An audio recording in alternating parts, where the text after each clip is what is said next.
저희들은 이제 모든 기념주일의 행사들을 다 마치고 다시 야고보서 말씀으로 돌아왔습니다. 이제 4장에 있는 말씀을 대하게 되는 것이고요. 5장을 함께 나누게 되면 야고보서 전체의 말씀을 함께 나누는 것이 됩니다. 야고보서 말씀으로 돌아왔다 하는 이 말의 의미는 야고보서가 기록된 목적에 우리의 마음이 같이 움직인다 하는 것이지요. 야고보 사도는 왜 야고보서를 기록했느냐? 목적은 하나입니다. 신앙이 무엇인지 그것 가르쳐 주기 위해서입니다. 많은 사람들이 신앙에 대해서 잘 알고 있는 것 같은데 사실은 신앙이 무엇인지 물어보면 한 번도 나가지 못한 채 말문이 막히는 현상이 모든 사람들에게 나타나기 때문이지요. 신앙이 뭡니까? 뭐가 믿는 것입니까? 어떻게 하는 게 신자다운 삶입니까? 하나님은 왜 우리를 속히 하늘로 데려가지 아니하시고 이 땅에 살게 하십니까? 이 땅에서 신자가 어려움을 겪게 하신 이유는 무엇 때문입니까?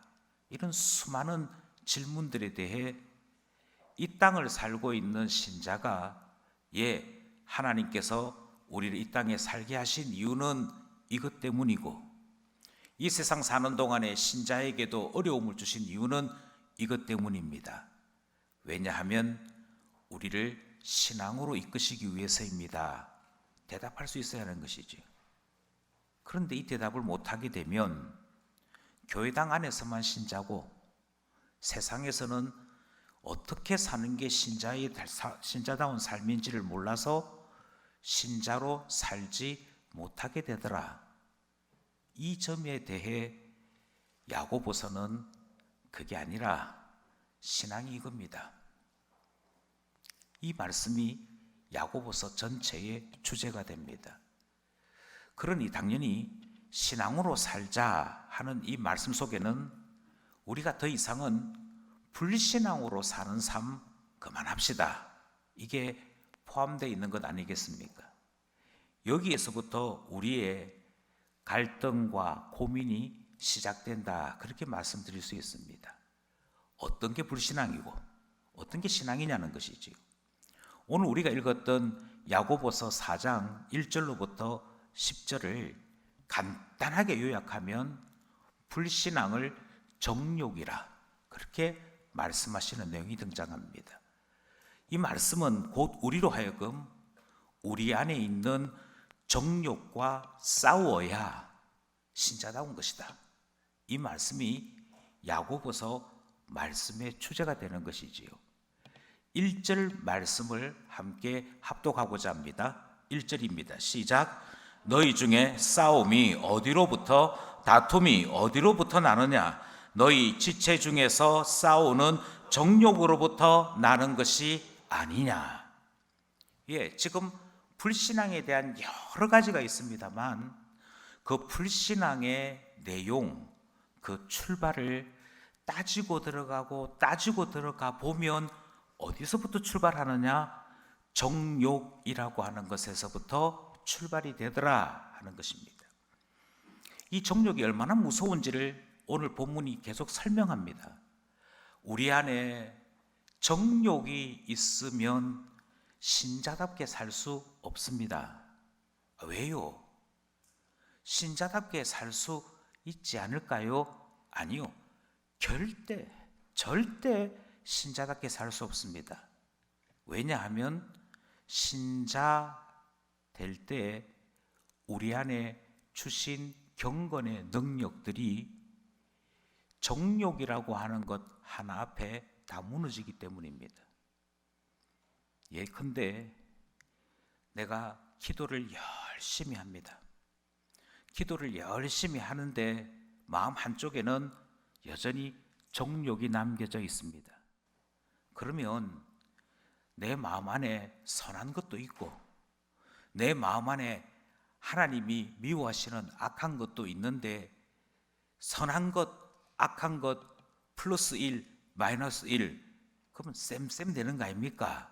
이렇게 생각하기가 참 쉽다는 것입니다.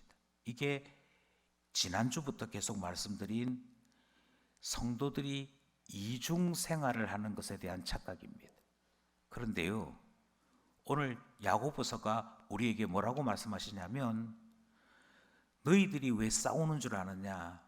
너희들이 신앙생활 하면서도 왜 경건에 이르지 못하고 비참한 이 세상 사람들과 같은 삶을 사는 줄 아느냐? 너희 안에 정욕과 싸우는 삶이 있기 때문이다 하시고 난 다음에 우리에게 뭐라고 말씀하시냐면, 이게 있으면 기도 많이 해도 아무 소용없다. 우리가 기도라고 하는 이 경건 생활을 하는 것조차도 무기력하게 만들고 무능하게 만드는 그 암적인 존재가 뭐냐? 신앙생활에 신자를 병들게 만드는 그 원인이 뭐냐? 그게 바로 정욕이다. 3절이 그렇게 가르치고 있습니다. 3절 말씀도 함께 합독하겠습니다. 시작. 구하여도 받지 못함은 정욕으로 쓰려고 잘못 구하기 때문이다. 기도하면 될 것인데, 기도하면 하나님 만나고, 기도하면 응답받고, 기도하면 하나님께서 우리를 보호해 주시고, 그래서 기도가 모든 신자들의 삶의 최고의 경건의 무기다, 이렇게 이야기할 수 있습니다. 그럼에도 불구하고 야고보 사도는 단적으로 얘기합니다. 아무리 많이 기도해도, 아무리 열심히 기도해도 내 마음속에 정욕이 생기면, 정욕이 있으면 그 기도 쓸모없게 만든다. 그 기도가 아무리 열심히 해도 하나님이 응답 주시는 일이 없다, 이렇게 말씀하고 있는 것입니다. 이렇게 무서운 게 정욕이다, 이 말씀을 우리에게 주시는 것이지요. 그렇다고 한다면 이 말씀을 받아든 신자들은 당장 이런 생각을 해야 할 것입니다. 이렇게 무서운 게 정욕이라면 나의 삶에서 이 정욕을 빼야겠구나, 이 정욕이라는 것을 뿌리 뽑아야겠구나 라는 생각을 해야 하는 것이지요. 이것이 순종하기 위해 하나님 말씀을 받는 사람들의 은혜의 마음이기 때문입니다. 그러면 내 마음속에서 뽑아야 될, 나의 인격 속에서 뿌리 뽑아야 될 정욕이라는 게 도대체 뭘까요? 무엇이길래, 정욕이라는 것이 무엇이기에 기도마저도 무능하게 만드는 매우 위험한 것이냐 하는 것이지요. 성경은 우리에게 이렇게 말씀하고 있습니다. 이 정욕이라고 하는 것이 무엇이냐라고 얘기할 때 그것은 바로 우리가 열심이라고 이름 붙인 것들, 심지어 저는요 이런 사람입니다 라고 이야기할 때 나 자신으로 소개하고 있는 그것이 정욕이다, 성경은 그렇게 말씀합니다. 그래서 나는 정욕을 발휘하는 동안에 사실은 기뻐하기 시작합니다. 너무너무 기쁜 거예요. 너무너무 좋은 거지요. 그래서 뭐라고 얘기하느냐면, 어떤 경우에는 하나님께서 나에게 이런 것을 주셨어요 라고까지 이야기합니다. 그런 점에서 정욕과 은사를 혼돈하기 시작합니다. 예를 하나 들어보겠습니다. 교회 안에 정욕인지 은사인지 가장 구별하기 힘든 일이 하나 있습니다. 그게 뭐냐 하면 음악입니다. 음악을 하시는 분들은 하나님께서 나에게 음악이라고 하는 은사를 주셨다라고 하는 것에 있어 조금의 흔들림도 없습니다. 또 많은 경우 하나님께서 노래하는 것, 음악적 감각이라고 하는 것을 은사로 주십니다. 이렇게 보면 하나님 찬양하고 싶어요. 하나님의 찬양을 들을 때 율동하고 싶어요. 몸짓으로도 주님을 높이고 싶어요. 이런 마음이 생기는 것은 은사가 있기 때문에 생기는 것입니다. 그런 은사가 전혀 없는 사람들은 노래 부르는 그 자체가 한 번 부르면 되지 왜 후렴을 3번 부르고 4번 부르느냐 짜증내기 시작합니다. 그런데 은사가 있는 사람들은, 은사를 가진 사람들은 찬양을 부르다가 내 영혼이 주님 안에 있는 것 같은 놀라운 은혜를 누리기도 합니다. 그런데요, 그 은사인 줄 알았던 바로 그 노래하고 반주하고 춤추고 하는 그게 때로는 정욕이 됩니다. 내가 노래 불러야 돼요. 내가 노래 불러야지 다른 사람 노래 부르면 안 됩니다. 내가 반주해야지 다른 사람 반주하는 거 용납을 못합니다. 내가 해야 돼요. 똑같습니다. 노래한다는 것은 똑같습니다. 음악적 재능이라고 하는 것은 똑같습니다. 그런데 어떤 때는 정욕이 된다니까요. 그것이 지나친 열정이 되고 지나친 욕심이 되고 자기를 과시하고자 하는 일이 되고, 우리 교회에서 내가 노래 최고 잘하잖아 하는 그 순간 내 안에 신앙 자체를 허물어 버리는 가장 무서운 병이 출발되고 있는 것이죠. 그런데 반면에 하나님께서 주셨는데 하나님 영광을 위해 쓰기 원합니다. 하나님을 높이는 일에 주께서 주신 이 은사가 사용되기를 원합니다 라고 할 때에는 은사를 아름답게 사용하는 일이 되더라는 것입니다. 이 갈등 속에 살아가고 있는 존재들이 누구냐면 바로 신자들이다 하는 것이죠. 따라서 어떤 경우에는 아무리 이야기를 해도, 여러분 정욕이 있으면요 기도 아무리 많이 해도 소용이 없습니다. 그러니 내 마음속에 세상과 짝하고 있는 정욕이 있는지 살펴보시고 뽑아내십시오, 이 이야기를 해도 저는 그런 거 없습니다 이렇게 얘기한다는 것이죠. 아닙니다. 내 안에 있는 정욕이 무엇인지 살펴야 합니다. 그리고 이것이 무엇인지가 보여져야 되는 이유는, 만약 이것이 발견되지 못하면 나는 신앙생활 열심히 했다 이렇게 얘기하는데 결국은 상한 영혼, 거칠기 그지없는 영혼이 되고 말더라 하는 것입니다. 여기에서 영적인 분별력이 필요한 것이지요. 저는 오늘 함께 나누는 이 말씀을 통해 계속적으로 우리 자신들에게 질문을 하나 했으면 좋겠습니다. 내 안에도 분명히 부패하고 쓴 뿌리들이 남겨져 있으므로 내 안에도 분명히 정욕이라는 것이 있을 것인데, 내 속에 꽁꽁 숨겨져 있고 뿌리 깊게 박혀 있는 정욕은 무엇인지 찾아내어서 제거할 수 있는 은혜가 있기를 원하는 것입니다. 이것이 꼭 있어야 될 일이기에 오늘 본문이 우리에게 이 말씀을 강하게 전하고 있는 것이죠. 여러분, 신자가요 하루아침에 불신자 될 수 있습니다. 어떤 경우에 그런 줄 아십니까? 정욕으로 살 때 그렇게 됩니다, 이 말씀이거든요. 예, 우리가 두 번째로 살펴보기 원하는 것이 바로 이것입니다.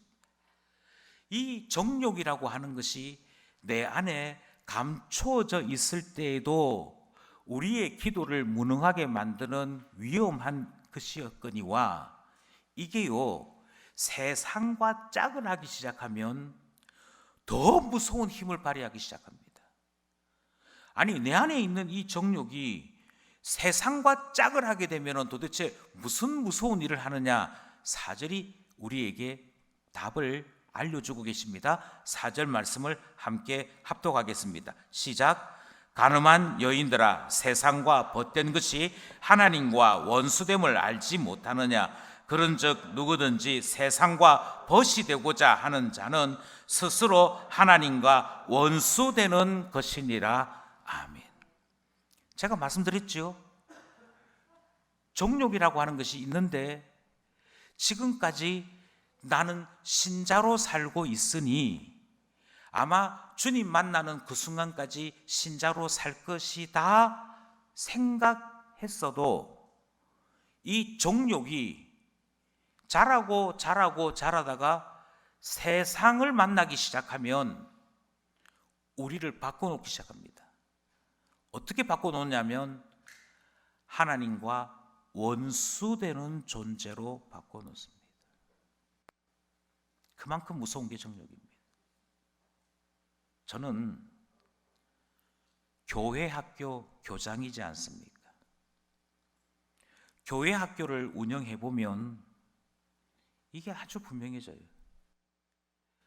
초등학교, 중학교, 고등학교까지 세상과 그래도 단절된 학생 때에는 성경을 가르쳐주면 성경을 가르쳐주는 대로 배웁니다.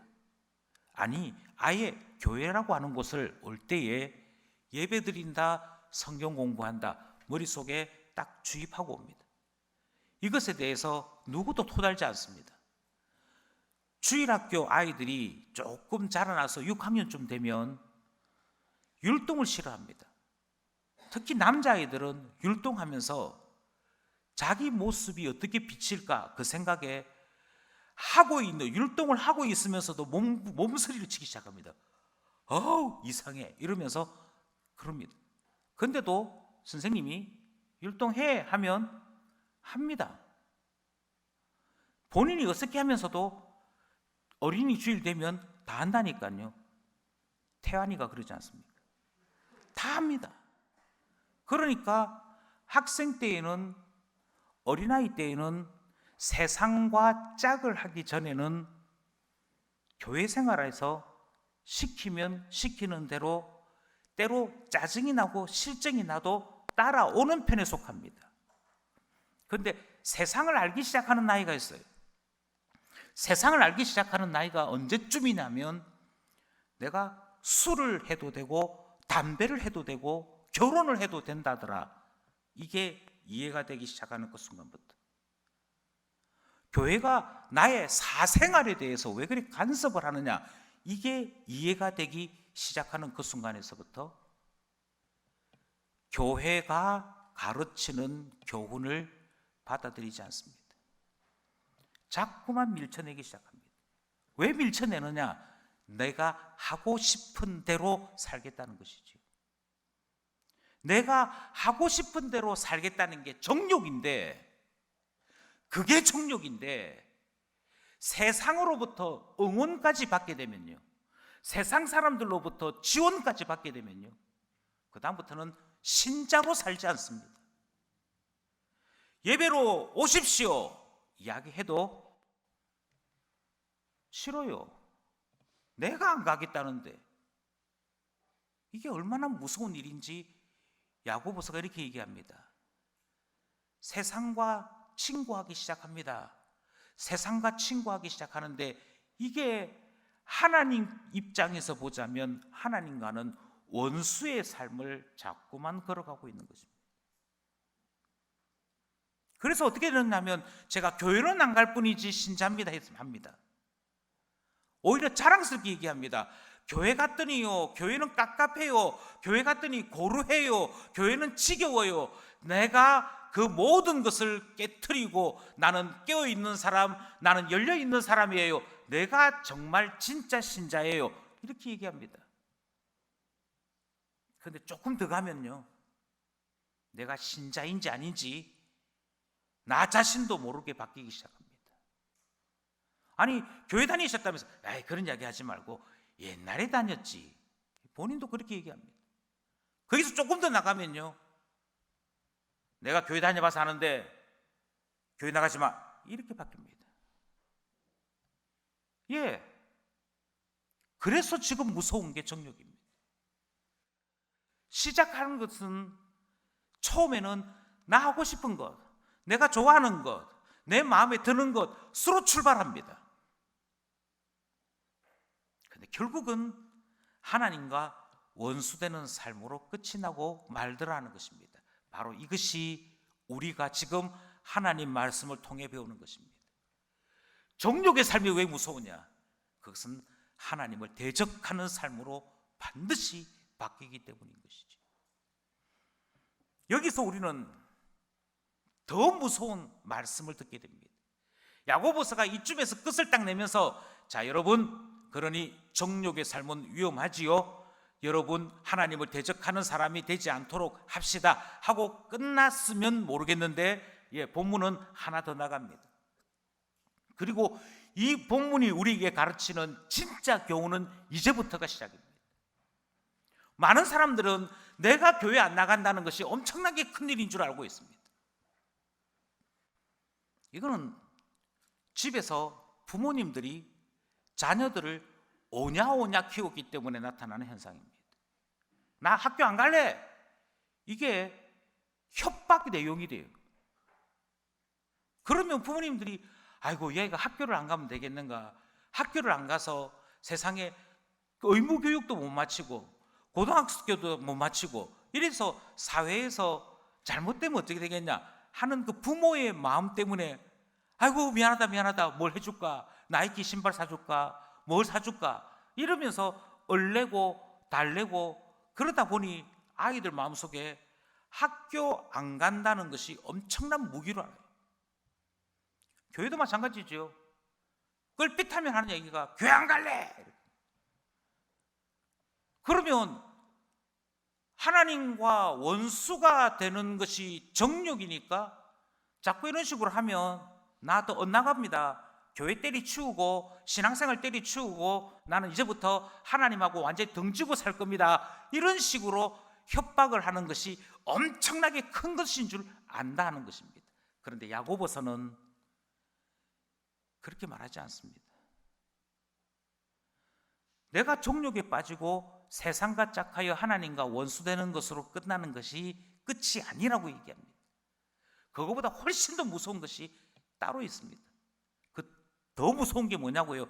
더 무서운 이 사실은 우리의 이중적인 삶에 대한 하나님의 경고의 말씀 속에 나타납니다. 6절이지요. 6절 말씀을 함께 합독하겠습니다. 시작. 그러나 더욱 큰 은혜를 주시나니 그러므로 일렀으되 하나님이 교만한 자를 물리치시고 겸손한 자에게 은혜를 주신다 하였느니라. 이 본문에 있는 말씀을 귀담아 들으셔야 됩니다. 내가 하나님과 원수되는 것, 그것을 하나님께서 벌벌 뜨시느냐? 아니요. 하나님께서는 세상과 짝하고 정욕에 빠져 사는 그 과거의 신자가 하나님 앞에 계속적으로 도전하고 하나님 앞에 교만한 삶을 살게 되어지면, 그래서 나 자신만을 위한 삶을 이야기하면 하나님은 지켜보시다가 최종적으로 교만한 자라고 이름 붙이시고 그 다음 하시는 말씀이 물리쳐버리십니다. 하나님과 부모님을 혼돈하지 마십시오. 내가 잘 되기를 바라서 그 마음 때문에 어쩔 줄 몰라 하는 그 어머니 아버지와 하나님이 같은 결정을 할 것이라고 생각하지 마십시오. 성경은 하나님의 결정에 대해 이렇게 말씀하십니다. 하나님은 교만한 자에 대하여 대적하신다. 이것이 실제로는 더 큰 문제입니다. 이것이 실제로는 가장 두려운 문제입니다. 하나님께서 우리를 대적하신다라고 하면, 야고보서 말씀을 따르자면 그것으로 모든 것이 끝나버리기 때문입니다. 바로 여기에 우리가 주목하는 것이지요. 그러면 이 본문 말씀이 우리에게 주는 교훈이 무엇이겠습니까? 여러분, 항상 살펴야 될 것이 있습니다. 내 마음속에 조금이라도 있으면 뿌리 뽑아야 될, 민감하게 살펴야 될 것이 있습니다. 그게 정욕입니다. 다르게 말씀드려서 자꾸 나를 드러내고 싶어 하는 것, 하나님과 상관없이 나 이거 이야기하고 싶어 하는 것, 그게 신앙의 적이고 하나님께로부터 내침을 당하는 걸림돌이 된다. 이 말씀 앞에 어떻게 살아야겠습니까? 주님, 저 교만하지 않겠습니다. 저 정욕의 삶을 살지 않겠습니다. 이렇게 고백하고 결단하고 살아야 되는 것 아니겠습니까? 이것이 본문이 우리에게 말씀하는 내용인 것이지요. 저는 여기까지 본문에 대한 말씀을 드리면서 조금만 더 들어가 보려고 합니다. 그것은 바로 이 지점에서부터 진짜 신앙을 배워야 하기 때문이지요.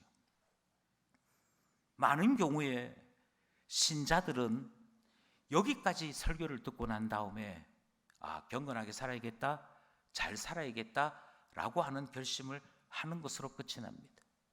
그런데 성경은, 야고보서는 분명히 우리 안에 심각한 문제가 하나 있는데 정욕이다 하는 말씀을 하시고는 우리로 하여금 너 결단해라, 너 결심해라, 각서 하나 써라, 각서 하나 쓰기를 정욕대로 살지 않겠습니다 해라, 이렇게 말씀하시는 것이 아니고 갑자기 우리에게 너 정욕대로 살지 않으려면 하나님 바라보아야 해 라는 말씀으로 넘어가고 있다는 것입니다. 적용이 다르지요.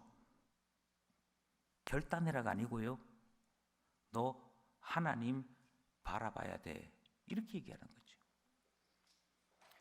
며칠 전에 장로교 교인, 고신 교단의 교인으로 있다가 성결 교단의 다른 교파로 간 거지요.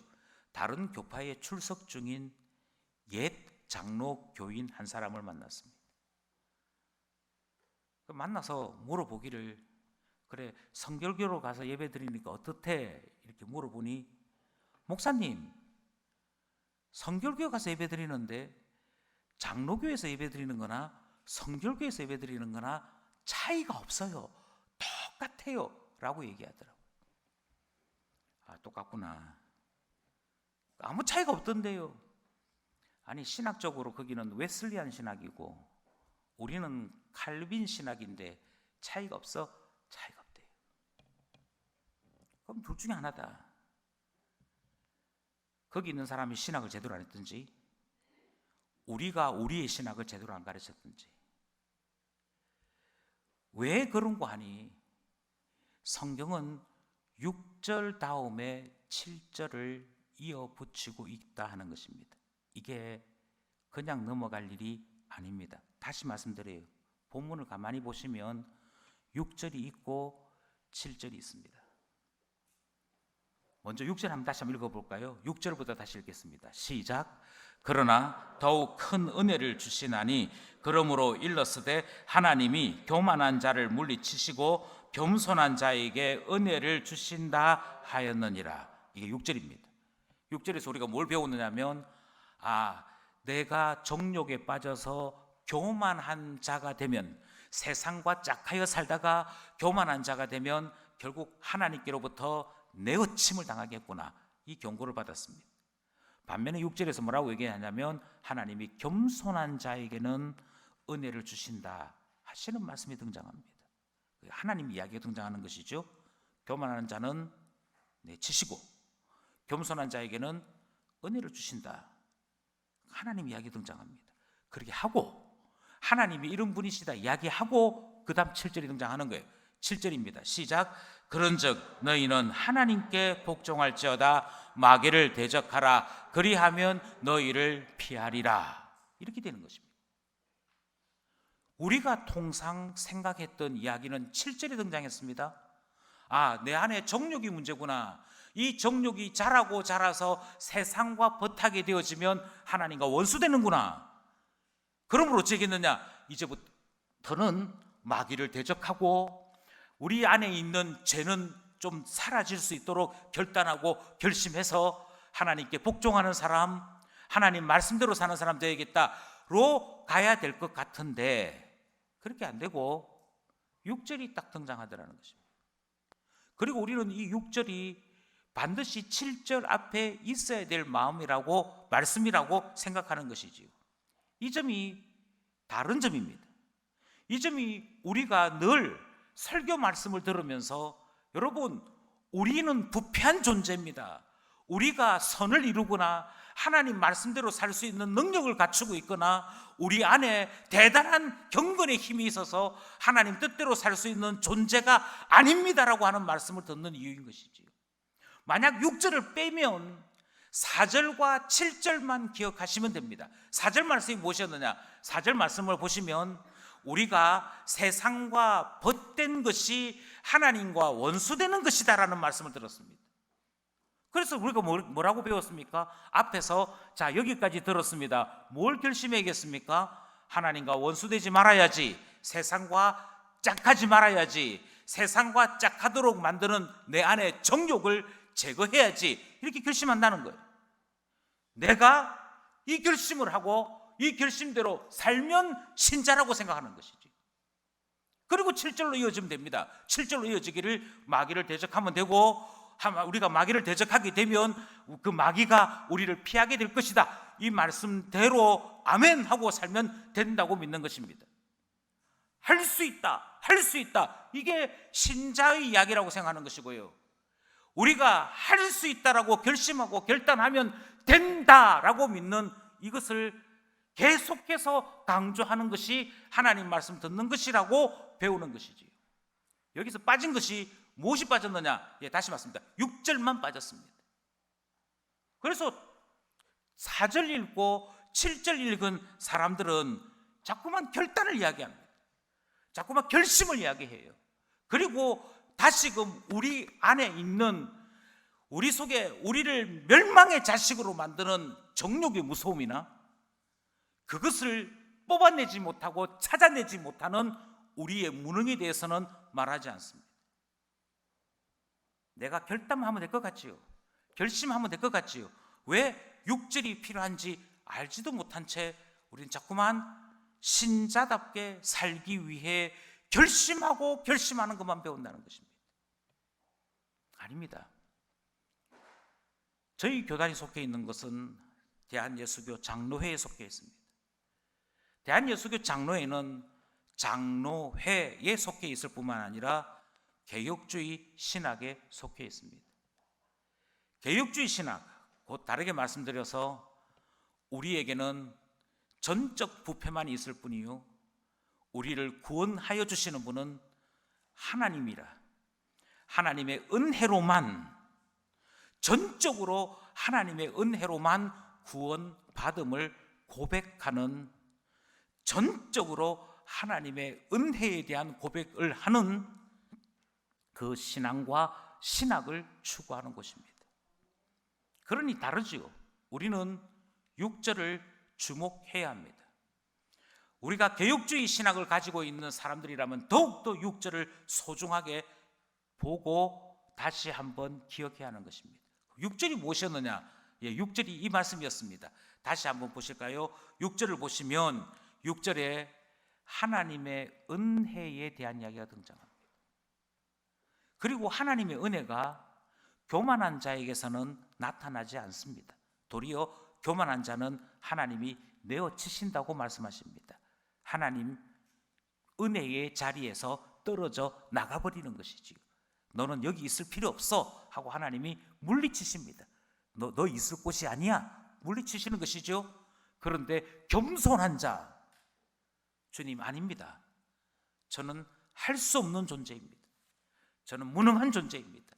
제 안에 문제가 무엇인지 알지만, 무엇이 뿌리 뽑아야 될 것인지 깨닫기도 했지만, 그럼에도 불구하고, 알고 있음에도 불구하고 고치지 못하는 존재, 깨닫고 있음에도 불구하고 여전히 습관대로 사는 존재, 그게 저입니다.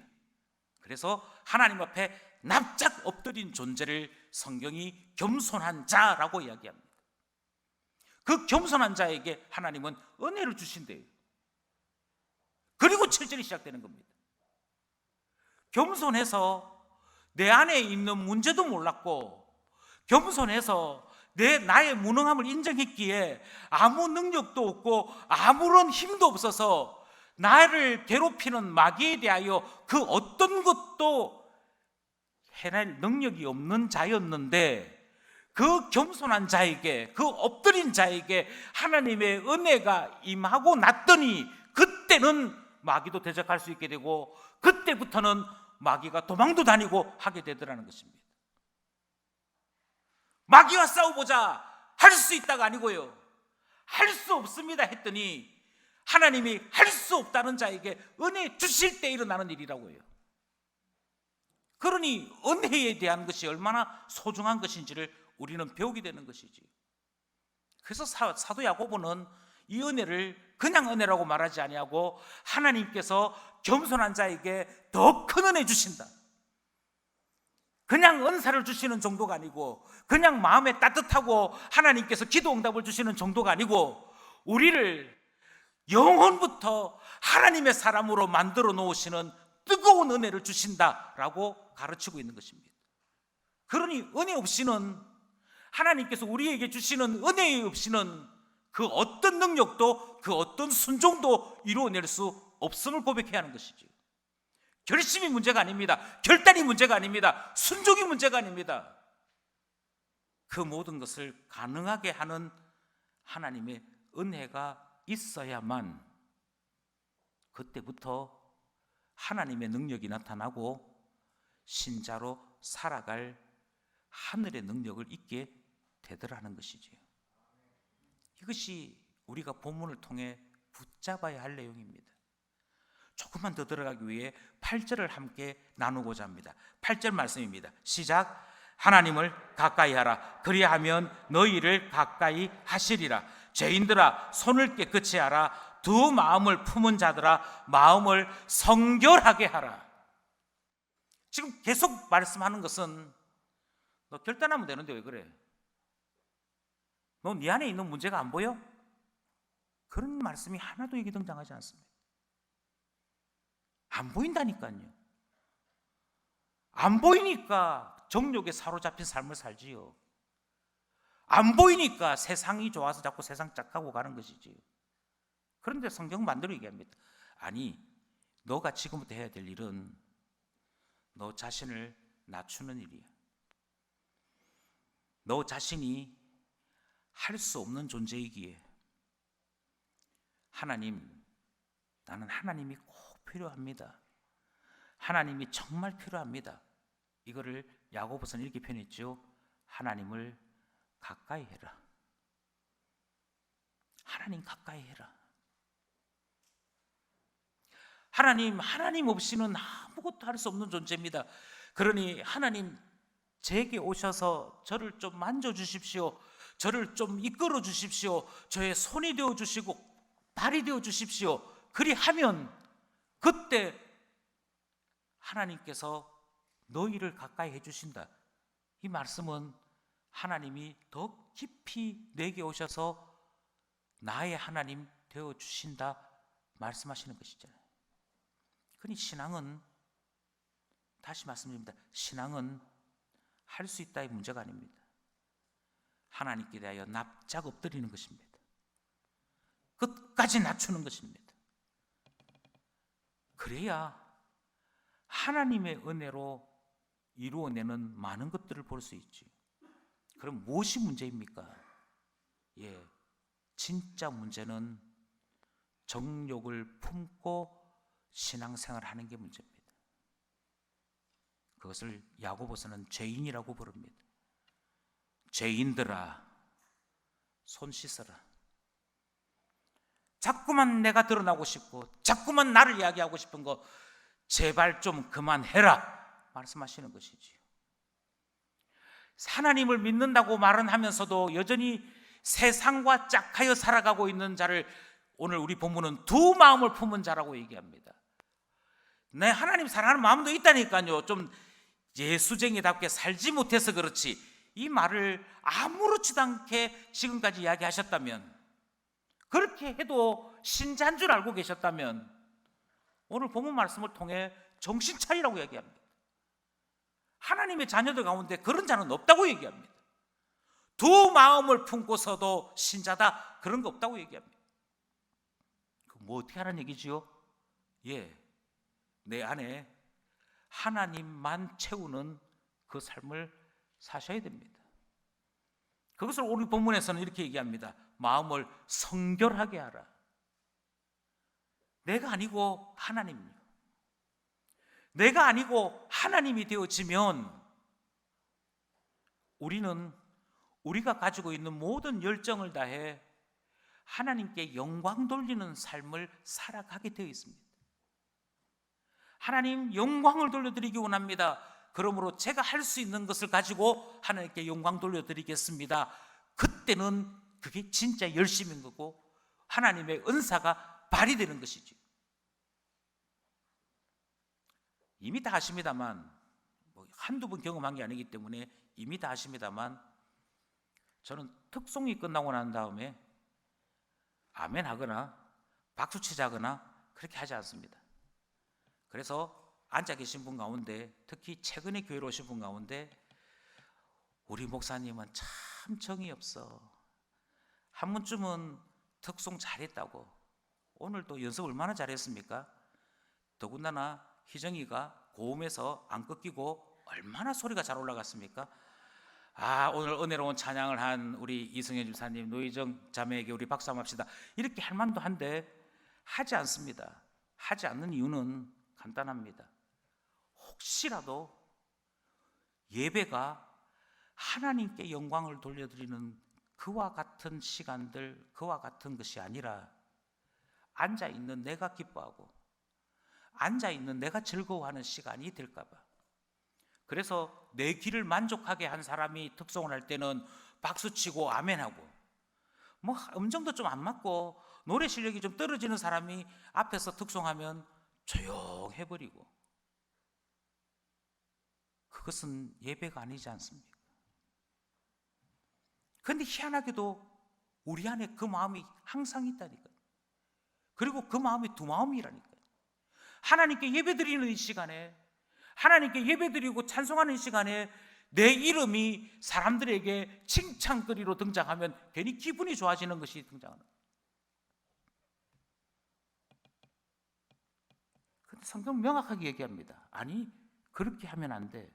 두 마음을 품으면 하나님께 결코 복을 받을 수 없어. 내 마음을 깨끗하게 해야 돼. 자꾸 나 자신을 이야기하고 싶고 나 자신을 드러내고 싶은 거, 그거 지워야 돼.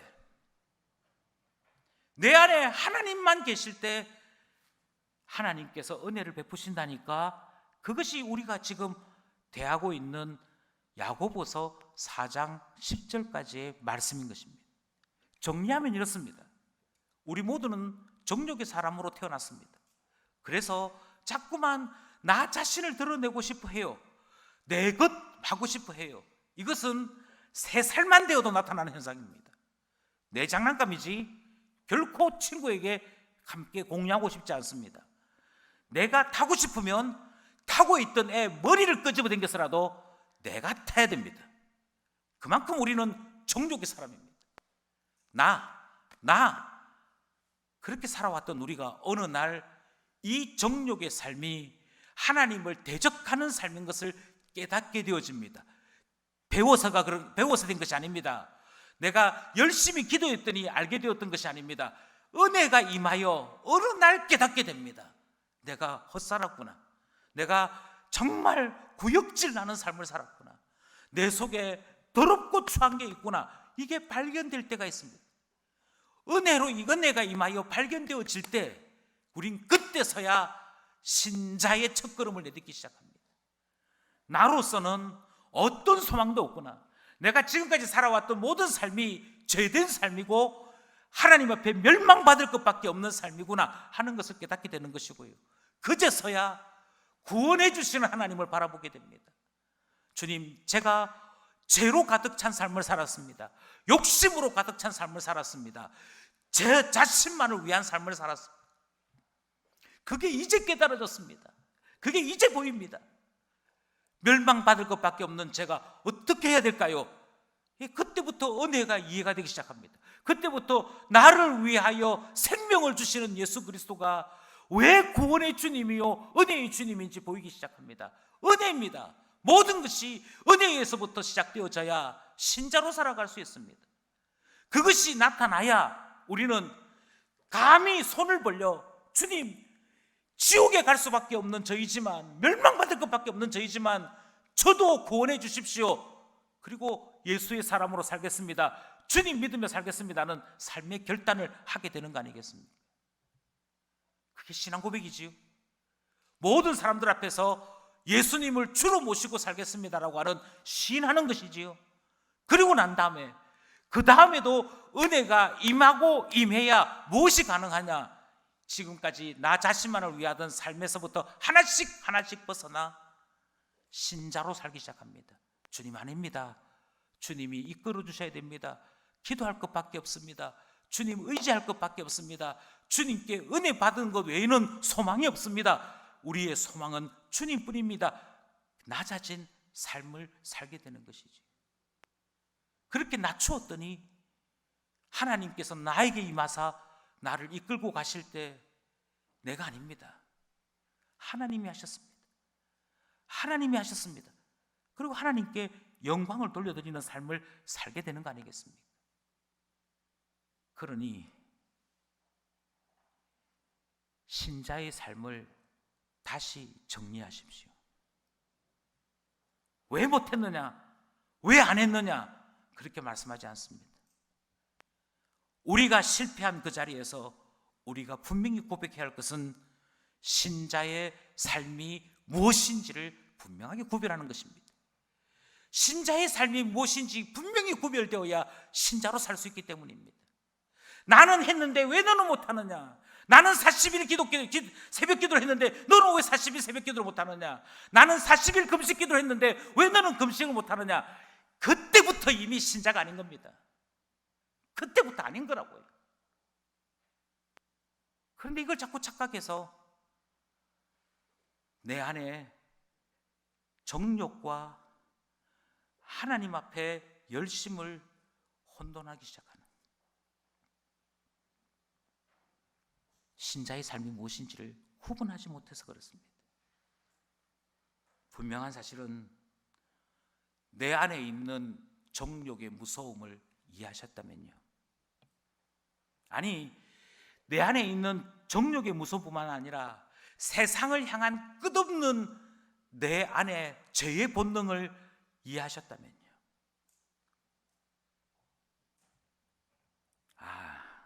나도 별 수 없구나. 결코 나의 경건의 힘으로 하나님 앞에 신자로 살 수 없구나를 발견하시게 되는 것이고요, 낮아질 수밖에 없습니다. 그게 깨닫는 그 순간 하나님의 은혜가 임하여 신자가 낮아져야만 하나님의 은혜로 살 수 있다고 하는 것을 깨달아져야만 은혜에 은혜를 더한 삶을 살 수 있게 될 것이거든요. 저는 이 시간 야고보서 4장의 말씀을 구하면서 너무도 익숙한 한 말을 다시금 전하고자 합니다. 하나님의 은혜, 이 하나님의 은혜가 모든 기쁜 가족들에게 충만하기를 소원합니다. 왜 당신은 이런 사람이 못 되었느냐 원망하는 것이 아닙니다. 신앙이 무엇인지 이해하면 그런 원망하지 않습니다. 아직도 신앙이 무엇인지를 모르기 때문에 원망합니다. 은혜가 필요한 것이 나 자신인 것을 이해하면 내 주변에 있는 모든 사람들에게 필요한 것이 은혜인 것도 이해가 됩니다. 아우, 당신도 은혜가 필요합니다.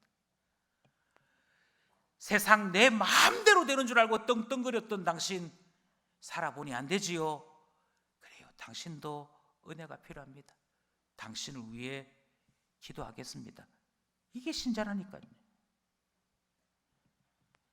내가 세운 계획대로 사업이 될 것입니다. 예, 저도 그랬습니다. 그런데 살아가다 보면 주님이 인생 채찍으로 때리실 겁니다. 그때가 되거든 하나님이 주시는 은혜를 따라 낮아지십시오. 낮아지면 은혜 위에 은혜를 누리고 주님 이루시는 것 경험하게 됩니다. 이걸 줄여서 한 문장으로 주님의 은혜를 구합니다 라고 말하는 것이지. 사랑하는 기쁜 가족 여러분, 주님께서 은혜를 주셔서 내가 아니요 주님 부입니다. 주님의 은혜로 말미암아 이루었음을 고백하는 우리 모두가 될 수 있기를 소원합니다. 은혜가 임하면 어찌 되느냐? 9절 10절대로 살게 됩니다. 9절 10절 함께 고백합시다. 시작. 슬퍼하며 애통하며 울지어다. 너희 웃음을 애통으로, 너희 즐거움을 근심으로 바꿀지어다. 주 앞에서 낮추라. 그리하면 주께서 너희를 높이시리라. 이제 이해가 되시지요? 너희 웃음을 왜 애통으로 바꾸라고 하시는지, 너희 즐거움을 왜 근심으로 바꾸라고 하시는지. 내게 좋은 것만 하려고 하는 이 정욕, 내 뜻대로, 내 기쁨대로, 내 만족대로 살려고 하는 그 웃음, 그 즐거움이 은혜가 뭔지, 신앙이 무엇인지 알게 되면 바뀝니다. 아닙니다. 주님, 자신 있어 했던 모든 것 내려놓습니다. 바뀝니다. 낮추게 됩니다. 그리고 나면 어찌 되느냐? 주님이 높여주십니다. 이때부터 진짜 신자로 사는 것이지요. 이 말씀을 들으신 여러분에게 우리 하나님의 은혜 주시기를 원합니다. 우리는 낮아지고 하나님의 은혜만을 간절히 구하여 하나님 높여주시는 기적이 있기를 소원합니다. 기도드리겠습니다.